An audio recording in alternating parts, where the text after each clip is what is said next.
Este é o CNN Money, o podcast que te ajuda a tomar as melhores decisões. Hoje é segunda-feira, 7 de novembro. Eu sou Thaís Herédia e vou junto com vocês para passar pelas principais informações da economia no Brasil e no mundo.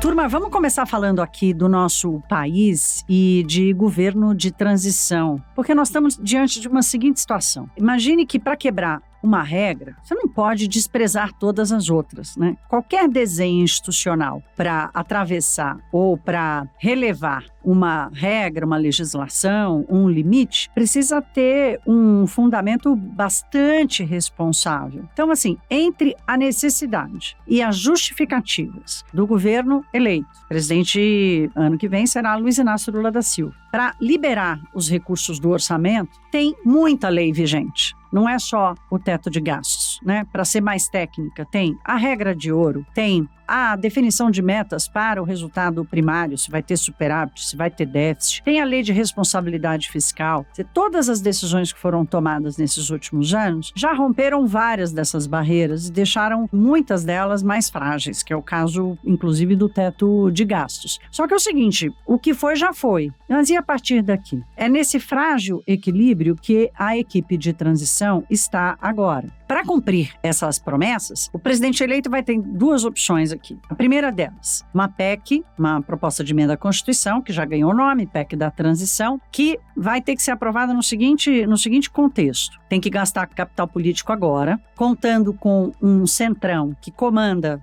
as duas casas, mas especialmente a Câmara dos Deputados, um centrão ainda muito alinhado ao presidente Jair Bolsonaro. E a segunda opção, que surgiu como plano B no final da semana, né, foi passando o tempo e a turma de transição, comandada pelo Geraldo Alckmin, foi entendendo qual era o nome do jogo. Não era exatamente transição, era exatamente o seguinte, qual é a disposição para gastar capital político e para correr risco político agora. A segunda opção, ela tem inerente ali na sua concepção um risco jurídico, que é o novo governo assume dia 1º de janeiro e no dia 2 publica uma medida provisória para ultrapassar os limites constitucionais, porque a regra do teto de gastos, por exemplo, está na Constituição, a regra de ouro também está na Constituição. A regra de ouro, vamos lembrar aqui rapidamente, é aquela que proíbe o endividamento para pagar a despesa corrente. Então, não pode emitir dívida para pagar Auxílio Brasil, por exemplo, ou para pagar qualquer política pública que seja considerada uma despesa corrente. Portanto, temos duas regras constitucionais que teriam que ser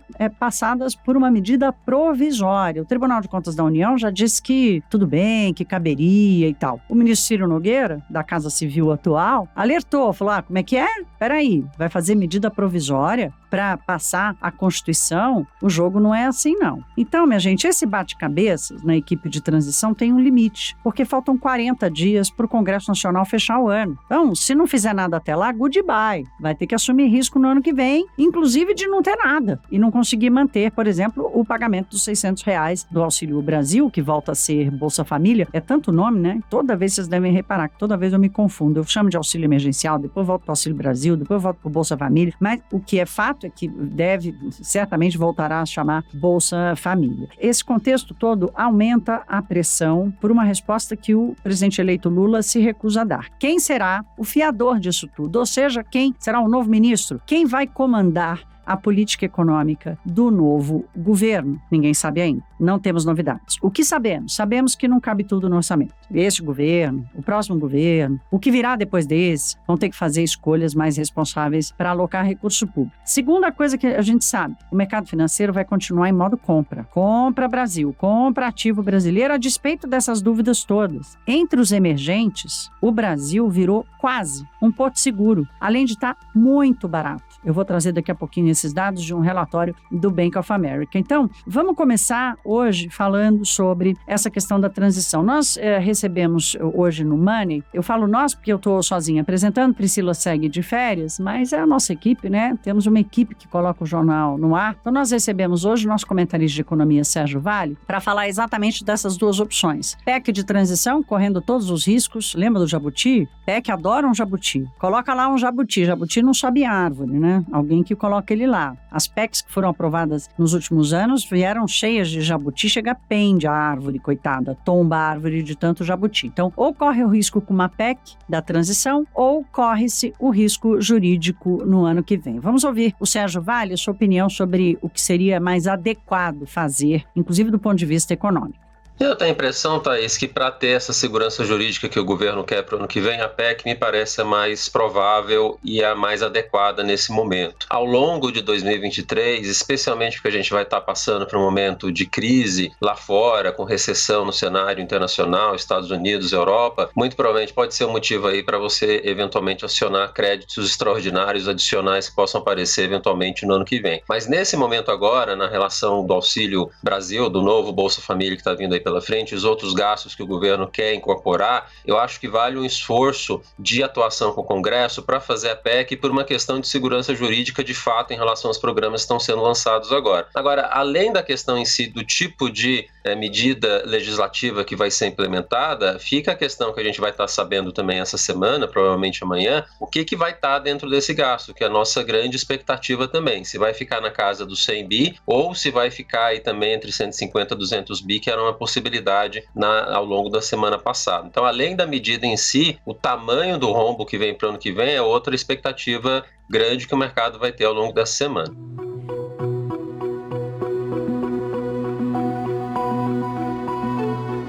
Turma, agora quero dividir com vocês esse relatório do Bank of America sobre o desempenho dos ativos de mercados emergentes, com bastante destaque para o Brasil, para o Ibovespa. É muito interessante ver isso para compreender por que tem tanto investimento estrangeiro chegando na Bolsa Brasileira, chegando nos mercados do Brasil. Eu vou dar alguns dados aqui, mas nós estamos falando de podcast, então ficar dando muito número às vezes é chato. Mas eu convido vocês a darem uma pesquisada lá no nosso canal no YouTube, no Money, dessa segunda-feira, dia 7 de novembro, para dar uma olhada nos gráficos, porque é muito interessante. Para começar, vamos partir da premissa de quanto dinheiro está entrando. O acumulado até outubro, contando só o dinheiro que foi para a Bolsa, já é mais de 83 bilhões de reais. Quando a gente soma as operações de abertura de capital ou de aumento de capital das companhias, esse número vai para 95 bilhões. Vamos fazer comparação com os 2 anos anteriores? Em 2021, o saldo foi positivo de 64 bi, só porque houve muita operação de IPO e de follow-on, ou seja, de abertura de capital e de aumento de capital das companhias. Se for contar apenas o dinheiro que entrou na Bolsa de Valores, não entrou não, só saiu. O saldo foi bastante negativo. Na verdade, foi de 7 bilhões de reais negativo. 2020 é que foi muito negativo. O saldo de entrada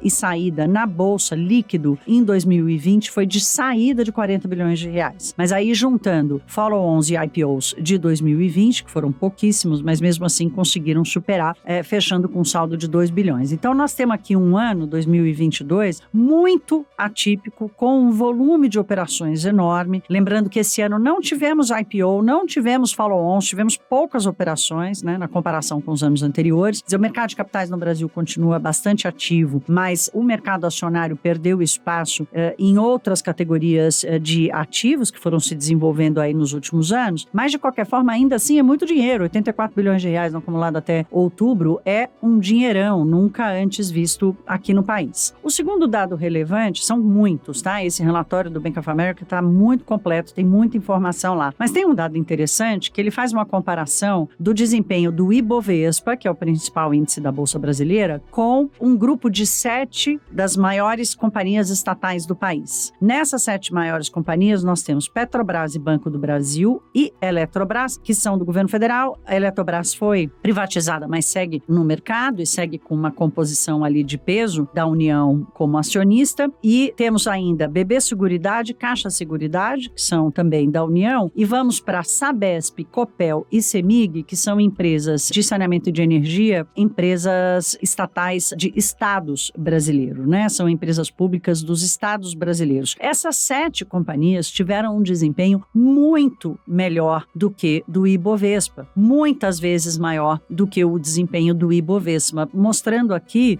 que há um interesse muito grande, né? E uma leitura de boas oportunidades de compra e de desempenho desempenho desses setores de empresas estatais, mas com uma valorização muito forte. Claro que aqui tem toda uma questão do discurso de privatização, a própria Eletrobras seguindo nisso, Copel e Semig, por exemplo, também, a própria Sabesp, a eterna discussão se vai ser privatizado ou não. Isso acabou fazendo com que o valor dessas ações tivesse um desempenho muito melhor do que o Ibovespa. Para a gente fechar aqui, tem outro dado interessante que é sobre os setores, aqueles setores que estão mais descontados, ou seja, que ainda estão baratex, e aqueles que estão caros demais, ou seja, com um preço-alvo muito acima, o preço de compra muito acima do preço-alvo. E aqui vou trazer para vocês os destaques. Aqueles que estão mais baratos: agronegócio, concessão de rodovias e comidas, indústria de alimentos e bebidas. Essas três categorias têm desconto de pelo menos 23%, entre 23% e 25%, ou seja, estão 23% e 25% mais baratas. A depender da continuidade desse fluxo estrangeiro chegando no Brasil, é capaz desse desconto diminuir, porque vai chegar uma hora que a demanda vai adequando o preço. Do outro lado, aquelas que estão mais caras, nós temos os bens industriais, esses estão com 77%,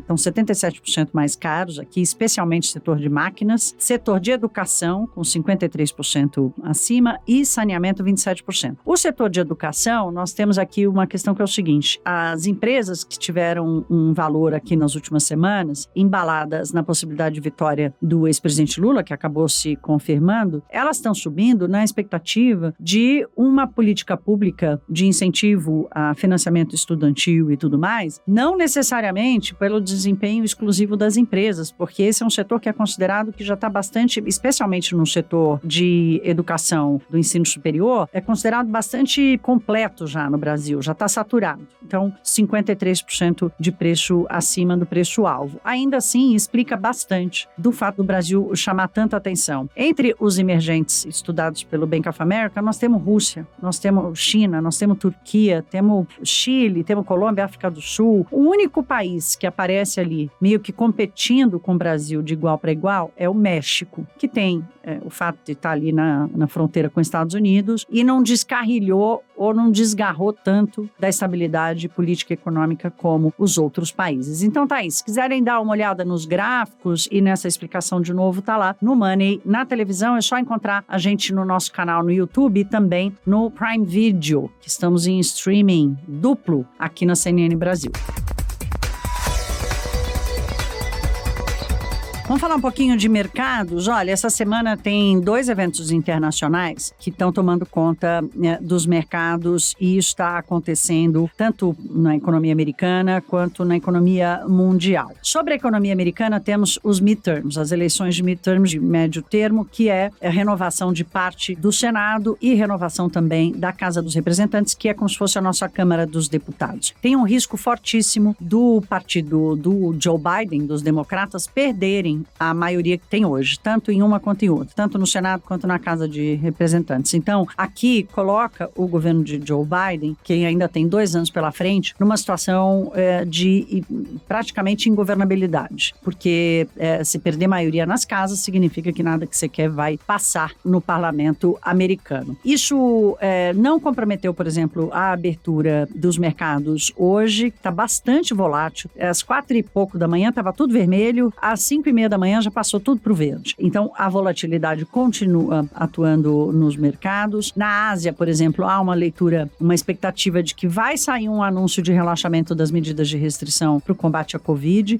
Medidas essas que colocaram a China na trajetória de pior crescimento econômico em 40 anos, descontando o ano da pandemia. Então, temos o mercado operando de olho nas eleições que acontecem na terça-feira, dia 8 de novembro. O outro gigantesco evento é a cúpula do clima, a COP27, que está acontecendo em Sharm el-Sheikh, lá no Egito. Cobertura especial da CNN Brasil por lá. Aqui, turma, nós temos um debate que chegou no limite. O financiamento das medidas de proteção ao meio ambiente, e aqui nós estamos falando exclusivamente de redução radical da emissão de gases de efeito estufa, o financiamento, ou seja, países ricos, vocês têm que pagar pelos países pobres, né? A transição e a condição de combate às emissões, esse virou o principal lead decide o principal assunto dessa reunião, que vai contar com a presença do presidente eleito Lula, dos presidentes das maiores potências do mundo, Joe Biden, Xi Jinping, estarão lá. Aliás, é o discurso deles que mais chama a atenção e é o discurso deles que tem a maior expectativa. Então, COP27, discutindo um futuro distante, mas que está batendo a porta com decisões que já deviam ter sido tomadas, estamos atrasados nesse quesito, e eleições americanas. Mas lá para frente, no meio do final para a semana, teremos a inflação nos Estados Unidos, o CPI de outubro. Aí sim é que aquela aposta entre redução de ritmo do Fed, mesmo que seja subindo mais os juros, ou se o Fed vai ter que vir com uma outra pancada na reunião de dezembro, e vocês estão acompanhando quanto essa leitura tem influenciado no comportamento dos mercados lá fora. O Brasil, muito bem, obrigada, segue descolado, com o dólar caindo, bolsa subindo, ao contrário do que está acontecendo lá fora. Antes da gente fechar o Money, eu quero dividir mais um trechinho da minha conversa com o Sérgio Vale mais cedo, e aqui nós voltamos a falar do Brasil, porque esse vai ser o tema de maior acompanhamento dessa semana, que é exatamente como a equipe de transição vai fazer para encontrar a solução para lidar com a necessidade de mais dinheiro no ano que vem. O que está muito claro é que não vai adiantar o governo de transição apresentar apenas uma solução por orçamento de quanto ele quer gastar, onde ele vai gastar. Se ele não apresentar a condição básica, que é, tá bom, amigão, você não quer o teto de gasto, você quer o quê no lugar? É muito difícil que, inclusive no campo político, que não haja uma resistência a apenas liberar o Lula para gastar. Vamos lembrar que temos um Congresso hoje ainda muito ligado ao governo de Jair Bolsonaro, que segue até 31 de dezembro, e temos um Congresso eleito muito conservador, em que a esquerda perdeu espaço. Então, o ambiente político para a tomada de decisão não está claro. Uma coisa que chamou a atenção na semana passada, e aqui eu trago a minha conversa com o Sérgio, mas assim, por que a equipe de transição, o vice-presidente eleito, Geraldo Alckmin, por que eles não chegaram com uma pastinha pronta, com as soluções apresentadas, né? Quer dizer, era uma expectativa muito grande de que estaria tudo medido, tudo calculado, tudo desenhado, mas não, a impressão é de que não chegaram com essa pasta pronta, né? Quer dizer, mesmo diante do aperto na disputa ali nas últimas semanas antes do segundo turno, na cabeça de muita gente fazia sentido que essa turma já chegasse com uma pasta pronta, mas ela não apareceu. Vamos ouvir o que Sérgio Vale tem a dizer sobre isso. Decididamente essa pasta não estava pronta mesmo antes não, Thaís. A gente está vendo aí o governo bater a cabeça para ver o que vai colocar dentro desse pacote fiscal que está vindo aí pela frente. A incerteza em relação ao número é muito grande, vai ser 100 bi, vai ser 200 bi, vai colocar tudo o que se queria, que você pode chegar a quase 400 bi no ano que vem, provavelmente é o que menos vai acontecer no ano que vem em termos de aumento de gasto, mas de fato você tem uma incerteza muito grande do que exatamente o governo quer. Mas aí entra de novo, Thaís, eu acho que a gente precisa primeiro ter um pouco de clareza nessa transição agora, quem são os nomes que vão estar elencados para fazer essa discussão, ter um pouco de ideia de quem vai ser esse ministro da Fazenda, e o tempo é curto, porque a gente precisa aprovar isso até dezembro, então esse ministro precisa ser escolhido logo, para a gente ter esse desenho rápido do que vai ser colocado no orçamento, e aí partir para a etapa seguinte, que é discutir junto. Eu acho que aí não dá para perder tempo em relação a isso, qual o novo desenho fiscal que o governo vai querer para o ano que vem, porque do que está vindo, esse gasto vai ser alto, acho que vai ficar acima de 100 bi, vai ficar talvez próximo de 150 bi, mas para vir nesses números o governo vai ter que lançar a mão rapidamente do que ele está pensando para o próximo regime fiscal, mas concordo com você, faltou informação e faltou pensar um pouco mais sobre o que o governo de fato ia querer fazer nessa transição. Tá aí, minha gente, a disputa é metro por metro de como vai ser a gestão do próximo governo, especialmente no que diz respeito à política econômica, que aliás é o tema de atenção do nosso podcast CNN Money, que vai terminando por aqui. Para vocês eu desejo uma ótima semana, se cuidem, um beijo e até a próxima.